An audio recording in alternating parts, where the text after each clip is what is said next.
When you become a carer, it can be difficult to maintain relationships, husband and wife, mother-daughter, son and dad. And sometimes in the early days, it's difficult to put those boundaries in place. And that's because you're both coping and you're both adjusting to the new situation. It's vital that you do maintain some semblance of those relationships. And sometimes that's about having that assistance to help you to care. It's about going back to doing some of the things. Maybe as a husband and wife, you used to do the crossword together on a Saturday afternoon, but that's all got swallowed up in your caring role.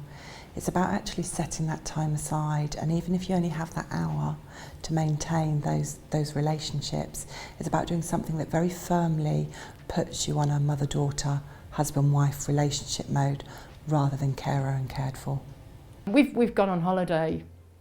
We managed to go on a cruise a couple of 3 times, which is, a lot of people recommended that and said go on a cruise. It's a great way of having a holiday and not worrying about having to do any of the cooking and the cleaning and whatever, and certainly the facilities on board ships, they've usually got good medical facilities, so you don't have to worry about things like that. So that's helped us to get out and have a holiday, which was really important, to be quite honest. But you can't worry about things that you can't do anymore, because that's just the way it is. Sometimes when you're in a caring role, it can be very difficult if your loved one just wants you to care for them. So I think it's about trying, when you're a carer, to be as open and honest as you can about what your limitations are with your loved one, and saying, actually, I can do this and I'm happy to do this. I can't do this, but I'm happy to learn and I'm still happy to provide it for you. But I don't think I can do this, and the reasons are because, and then stating the reasons.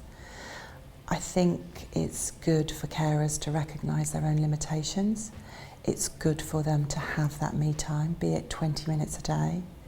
It's good for them to recognise, much as we say the person who's had the stroke is not just a cared for person, they are still a person in their own right, so is a carer.